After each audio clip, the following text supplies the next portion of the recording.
Chaque année, on voit ce tweet. Et ça m'a toujours marqué parce que ça donne un peu l'impression que personne n'a envie de voir son équipe nationale jouer et que très peu de gens regardent ces matchs. Pourtant, le football international, c'est ce qui est censé être de meilleur dans le football. Les meilleurs joueurs de chaque pays, qui s'affrontent souvent en club, se rejoignent pour 2 semaines et défendent les couleurs de leur pays. Et je pense que pour tout le monde, les Coupes du Monde, les Euros, sont les premiers souvenirs de football et souvent les plus iconiques. Pourtant, on dirait que les matchs internationaux n'ont pas la même saveur en novembre qu'en juin. Du coup, tout ça m'a amené à me poser une question, c'est quoi le problème avec la trêve internationale? Alors le premier problème avec la trêve internationale, c'est qu'entre septembre et novembre, on en a 3 en 3 mois, et puis de janvier à juin, seulement 2. Alors c'est certainement mieux comme ça, parce que personne n'a envie de voir le rush final de la saison interrompu.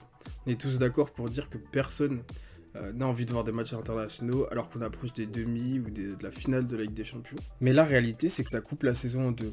En septembre, tout le monde a hâte de voir son équipe jouer, et seulement après 3 ou 4 matchs, on a déjà une trêve internationale. Et c'est pareil avec la trêve d'octobre et de novembre qui s'enchaînent très rapidement. Et tout ça, ça crée l'impression que la saison ne commence réellement que fin novembre. Avant ça semble compliqué pour une équipe de créer un véritable momentum. Il y a toujours ce challenge du premier match après la trêve qui est très souvent compliqué. Et c'est surtout le cas pour les équipes qui ont des joueurs sud-américains, c'est des joueurs qui reviennent souvent le jeudi en Europe et doivent jouer 2 jours plus tard après un déplacement en Bolivie par exemple.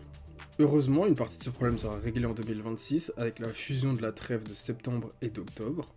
Donc il y aura 4 matchs en tout, sur 2 semaines, ce qui permettra certainement aux coachs de travailler sur leur philosophie de jeu. Parce qu'il s'agit là, selon moi, d'un défaut du football international. Les matchs sont de moins bonne qualité, tout simplement parce que les coachs ont moins de temps pour préparer leurs matchs. Souvent les joueurs arrivent le lundi et s'entraînent pendant 2 ou 3 jours avant déjà de jouer le premier match. Et ça nous donne souvent des matchs moyens où, à cause de l'écart de niveau entre les nations, on a une équipe qui est pas bien huilée, qui essaie de casser un bloc bas, et on va pas se mentir, c'est difficile de passer de la qualité des rencontres de Ligue des Champions au football international. Le deuxième gros problème avec le football international, c'est qu'on est selon moi face à un dilemme. D'un côté, les matchs de qualification pour les grandes compétitions posent un véritable enjeu, mais nous donnent souvent des matchs inintéressants. Prenons l'exemple de la France et de la Belgique, les deux nations sont souvent ultra favorites dans leur groupe, et il y a peu d'affiches qui nous donnent vraiment envie de regarder. Alors bien évidemment, le format est fait pour que les grandes nations s'évitent et ne soient pas dans le même groupe, mais le problème c'est qu'on se retrouve souvent avec des matchs très déséquilibrés, à un moment de la saison où on est habitué au choc de la Ligue des Champions et au choc de Première Ligue par exemple. D'un autre côté, la Ligue des Nations fait exactement l'inverse. Elle nous donne des chocs au détriment de l'enjeu la plupart du temps. Et je dois tout de même admettre que le dernier Final Four a été une vraie réussite et nous a donné des vrais beaux matchs, avec les demi entre l'Allemagne et le Portugal, entre la France et l'Espagne, et la finale entre l'Espagne et le Portugal. Je pense que la création de cette compétition est tout de même une réussite, mais si je trouve un point négatif, c'est que certes elle remplace des matchs amicaux qui étaient souvent sans grand intérêt, mais qui avaient l'avantage de nous donner des affrontements plus variés et plus inédits. Je peux reprendre l'exemple de la France et de la Belgique. Depuis la Coupe du Monde 2022, la France n'a affronté que 2 adversaires non européens. Pour la Belgique, c'est encore pire, il y en a tout simplement 0. Donc j'imagine que ça dépend de chacun, mais moi personnellement, je trouve que c'est quand même plus sympa d'avoir des affiches variées, inédites, et pas devoir attendre la Coupe du Monde pour affronter des adversaires extra-européens.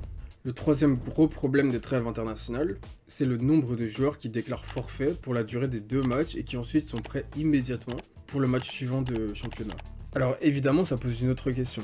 Est-ce que les joueurs jouent trop de matchs? Et pour être honnête, je pense qu'on préfère tous voir un joueur de son club rester au club et ne pas aller à la trêve internationale pour se reposer et lui permettre de tenir la durée de la saison. Mais les retraits de joueurs stars et les conflits entre clubs et fédérations sont de plus en plus fréquents.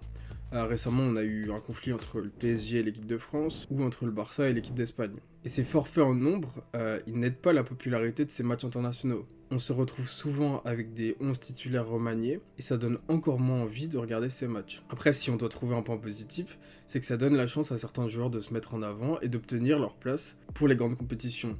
Mais la question c'est, est-ce que réellement des Thauvin, des Mateta, des Nkunku, pour citer les exemples actuels, ont des réelles chances d'être dans l'avion pour les États-Unis, ou alors sont-ils juste en train de réaliser le travail jusqu'à ce que les joueurs vraiment importants reviennent? En tout cas, une chose est sûre, le football international est passionnant.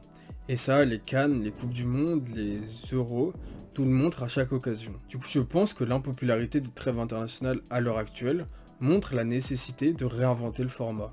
Un nouveau système de qualification, le retour des matchs amicaux, des trêves plus longues et moins dispersées, je pense qu'il y a beaucoup de solutions possibles pour rendre le football international plus attractif. Et donc j'ouvre le débat, je vous invite à poster vos solutions en commentaire.